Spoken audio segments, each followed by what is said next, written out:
Sir, I'm Command Sergeant Major Andrea Torre. Welcome to the Kosovo Force Headquarters. Se mi interroga qualche magistrato ce l'ho qui, non lo so. Sì.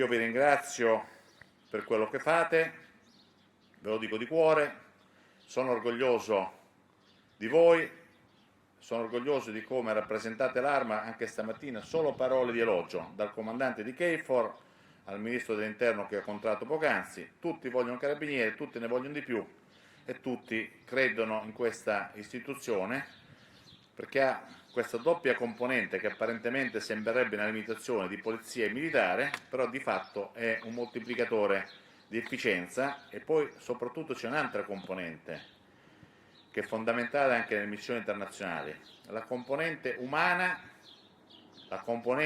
del carabiniere.